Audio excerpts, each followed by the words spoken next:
So hello guys and welcome back to another video. आप सभी लोग को पता है कि मैं कनाडा आ चुका हूँ और मैं कैसे आया हूँ, क्या करने आया हूँ, ये सब मैंने आपको ऑलरेडी डिस्कस किया है डेली ब्लॉग में।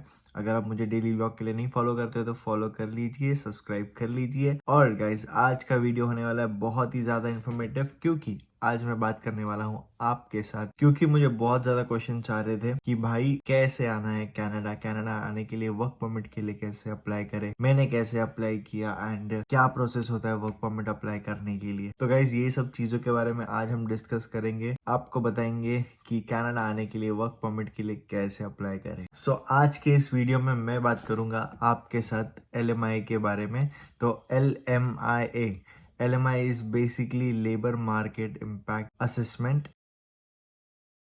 तो कनाडा आने के लिए बहुत ही डिफरेंट टाइप्स ऑफ वीजास होते हैं, जैसे टूरिस्ट वीजा हो गया, स्टूडेंट वीजा हो गया, वर्क वीजा हो गया। तो बेसिकली LMI एक डॉक्यूमेंट है कनाडा गवर्नमेंट आपको देती है, जिसके थ्रू आप वर्क परमिट अप्लाई कर सकते हैं। But it is called LMI, but it's a work permit visa which is also called as closed work permit visa। तो बेसिकली अगर आपको वर्क परमिट के लिए अप्लाई करना है कनाडा आने के लिए, तो एक ऑप्शन बहुत ही आपके लिए अच्छा है which is LMI। तो बहुत लोग हैं जिसको वर्क परमिट के लिए अप्लाई करना है कनाडा के लिए। तो इस टॉपिक में बात करेंगे जिसके थ्रू आपको कनाडा में जॉब मिल जाए।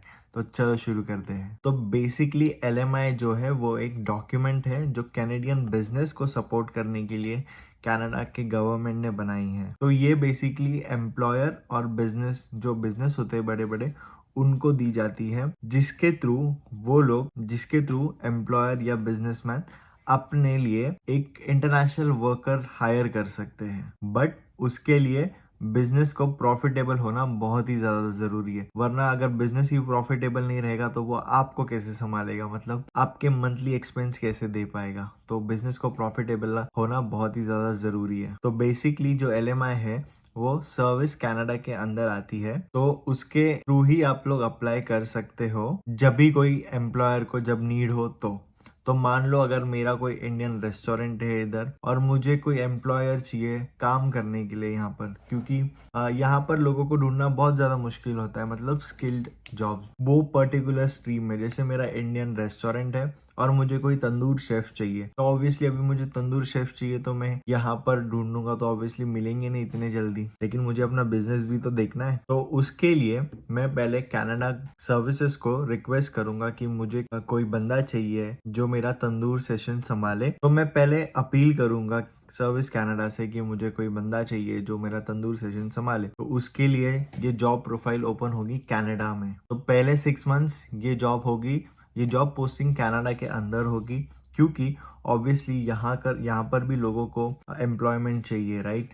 तो उसके लिए 6 मंथ्स जब यहाँ पर रहेगी तो वो लोग सर्च करेंगे कि यहाँ पर ही कोई नियर बाय एम्प्लॉयर है जिसको काम करना है, या कैनेडियन सिटीजन है जो ये प्रोफाइल के लिए सूट होगा, या कैनेडियन PR है जो ये प्रोफाइल के लिए सूट होगा। तो पहले इनको प्रायोरिटी देके इनके लिए हायरिंग होती है। लेकिन जब तक 6 मंथ्स तक अगर ये चीजें अप्लाई करने के बाद भी अगर मुझे कोई एम्प्लॉय नहीं मिलता, तो मैं इंटरनेशनल एम्प्लॉय हायर कर सकता हूँ। कोई भी कंट्री से एक फॉरेन वर्कर हायर कर सकता हूँ जो वो जॉब के लिए सूटेबल हो। तो उसके बाद मैं, मतलब कोई भी एम्प्लॉयर LMI के लिए अप्लाई कर सकता है। तो LMI बेसिकली लेबर शॉर्टेजेस के लिए होता है कनाडा में। तो ये सब हो गई एम्प्लॉयर की बातें, और जो इसका कॉस्ट बेयर करता है वो पूरा एम्प्लॉयर बेयर करता है। तो आपका इसमें कोई पेमेंट मेथड नहीं होता, आपको कुछ यहाँ पर पे वगैरह नहीं करना होता है। इसका जो भी कॉस्ट है वो एम्प्लॉयर पे करता है, क्योंकि एम्प्लॉयर उसके मार्केटिंग करता है और अपने लिए एम्प्लॉयर ढूंढता है डिफरेंट डिफरेंट वेबसाइट पे, जैसे इंडीड, लिंक्डइन और जॉब बैंक्स कनाडा और डिफरेंट वेबसाइट, 4 वेबसाइट्स में उनको करना पड़ता है। तो वो लोग वो सब करते हैं, जिसका फीस होता है $1000 के आसपास। तो वो सब एम्प्लॉयर बेयर करता है, इसमें आपको कुछ लेना देना नहीं है। उसके बाद जब कनाडा में एम्प्लॉय नहीं मिलता तो एम्प्लॉयर क्या करता है, इंटरनेशनल वर्कर हायर करता है, तभी वो LMI के लिए अप्लाई करता है एंड वो LMI फिर आपको दिया जाता है एंड फिर इसके बाद का प्रोसेस आपसे शुरू होता है। तो जब आपको एलएमआई दिया जाता है उसके बाद आपको वर्क परमिट के लिए अप्लाई करना होता है। उसके बाद जो वर्क परमिट का कॉस्ट है वो आपको बेयर करना पड़ता है, जो बायोमेट्रिक्स की फीस है वो सब आपको बेयर करना पड़ता है। तो जो भी उसके बाद के चार्जेस है वो सब आपको बेयर करना पड़ता है। तो एलएमआई क्या होता है ना, जो आपको एलएमआई में मिलता है वर्क परमिट, वो एक होता है क्लोज वर्क परमिट। तो आप वो पर्टिकुलर एम्प्लॉयर के लिए ही काम कर सकते हो, बाकी कहीं पर भी एक्स्ट्रा काम नहीं कर सकते या दूसरे एम्प्लॉयर के लिए काम नहीं कर सकते। जो एम्प्लॉयर आपको वर्क परमिट देगा आप उसके लिए ही काम कर सकते हो। और इसमें भी ना तो डिफरेंट टाइप्स ऑफ एलएमआई होते हैं, 5 टाइप के एलएमआई होते हैं।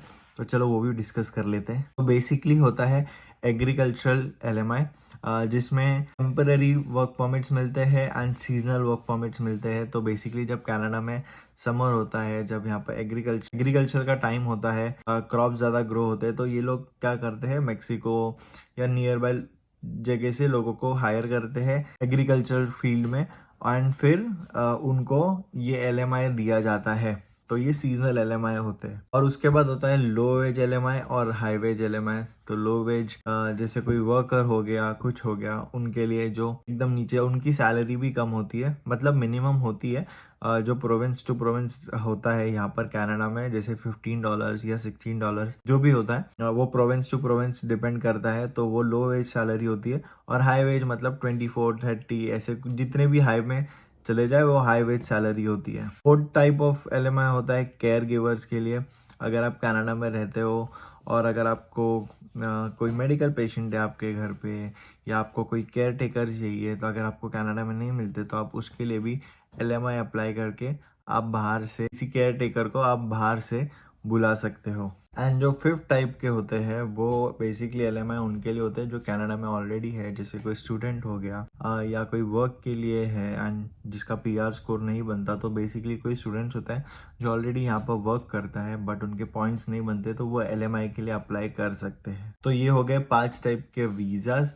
लेकिन जो लो एंड हाई में सिर्फ इतना डिफरेंस है कि जो लो वेट्स होते हैं उनको कैनेडियन जो एम्प्लॉयर है वो आने जाने के लिए उनके एयर फ्लाइट टिकट्स या यहाँ पर आने के बाद उनका जो रेंट वगैरह है वो बेयर करते हैं for 1 month, and flight ticket bear करते हैं 1 साइड का, एंड जो हाई वेजेस है उसमें नहीं करते। तो यही सिर्फ डिफरेंस आता है इसमें। तो ये एलएमआई के 5 टाइप्स हो गए गाइस। तो बेसिकली ये एक प्रोसेस है कैनेडियन बिजनेसेस को सपोर्ट करने के लिए। और जो एलएमआई होता है वो क्लोज वर्क परमिट होता है, जैसे मैंने आपको ऑलरेडी बता दिया है। तो जो क्लोज वर्क परमिट होता है वो 1 ईयर या 2 इयर्स के लिए मिलता है। उसके बाद आप ओपन वर्क परमिट के लिए अप्लाई कर सकते हो या फिर पीआर के लिए अप्लाई कर सकते हो। अब बात करते हैं ये किसको आना चाहिए। तो गाइस मुझे ना बहुत सारे स्टूडेंट्स के मैसेज आते हैं कि मुझे आना है, कैसे आए। अगर आप 18 से 20 साल के हो या 22 साल के हो, अगर आप कॉलेज में हो तो आप लोग पहले कॉलेज कर लो, मास्टर्स कर लो, उसके बाद यहाँ पर आप को आना है तो आप एलएमआई में मत आना, आप लोग स्टूडेंट्स वीजा पर भी आ सकते हो। स्टूडेंट वीजा लो, 1 साल की पढ़ाई करो एंड फिर यहाँ पर ही जॉब कर लो, बेस्ट वे होता है वो।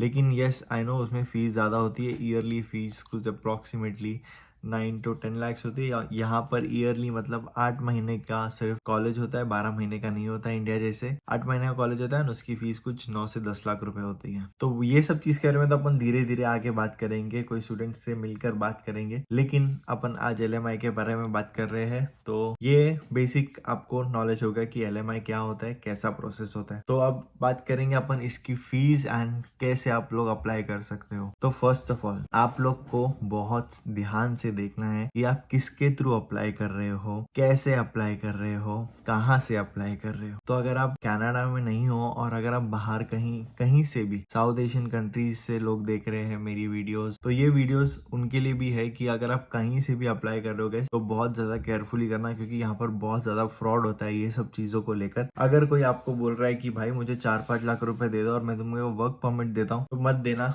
ऐसा नहीं होता। जब तक आप कनाडा में नहीं हो या कोई आप एम्प्लॉयर के साथ काम नहीं कर रहे हो, एक एम्प्लॉयर ही होता है जो आपको वर्क परमिट दे सकता है। अगर आप ऑलरेडी कोई कंपनी में काम कर रहे हो, वो आपको बोल रहा है कि हाँ मैं आपको स्पॉन्सर करूंगा, तो वेल एंड गुड है। लेकिन अगर आप किसी को नहीं जानते हैं, तो आपको कहीं जाना है या आपको कनाडा आना है और आप किसी से भी मिलकर अगर आप कोई बोल रहा है कि भाई 10 लाख रुपए दे दो मैं आपको कनाडा पहुंचा दूंगा, तो ऐसे मत करना। इसके जो लीगल चार्जेस है LMI के, वो भी अप्रोक्सीमेटली 10 to 12,000 या 13,000 कैनेडियन डॉलर से with getting a PR after 1 year 2 years। जब भी आप अप्लाई कर सकते हो, जब भी आपके वो स्कोर्स बनते हैं, CRS स्कोर, उसके बाद। तो ये सब चीज़ ध्यान में रखना और किसी भी फ्रॉड में मत फंसना पहले तो। और अगर आपको कुछ भी डाउट है तो मुझे कमेंट में बता सकते हो या इंस्टाग्राम में बता सकते हो। अगर आपने LMI प्रोसेस चालू किया है और इसके बाद कितना टाइम लगता है लोगों का, ये भी क्वेश्चन था। तो अप्रोक्सीमेटली इसका टाइम है 4 to 6 months। कहीं केसेस में ज़्यादा भी लगता है, डिपेंड करता है आपकी फाइल कितनी स्ट्रांग है, आपका वर्क एक्सपीरियंस कितना स्ट्रांग है। अगर आपको LMI भी अप्लाई करना है तो गाइस मैं तो आपको रेकमेंड करूंगा कि आप थोड़ा बहुत एक्सपीरियंस गेन करो, काम करो, वर्क करो कहीं पर भी, एंड उसके बाद फिर ट्राई करो LMI में आना है। अगर आपको जमता है तो आप आ सकते हो, लेकिन कहीं फ्रॉड में मत फंसना, क्योंकि मेरे दोस्तों के साथ बहुत सारे फ्रॉड हो चुके हैं ऑलरेडी और मैंने देखा उनको सर्वाइव करते हुए। तो प्लीज आपसे भी रेकमेंड करता हूँ कि कुछ भी रहेगा तो आप मुझे कमेंट कर सकते हो, इंस्टा पे मैसेज कर सकते हो। आज की वीडियो में बस इतना ही रखते करते इस वीडियो को यहीं पर एंड मिलते हैं आपको न्यू वीडियो में। तब तक बने रहिए हमारे साथ, like share and subscribe. See you in the next vlog. Bye bye and keep supporting. Thank you and high phi.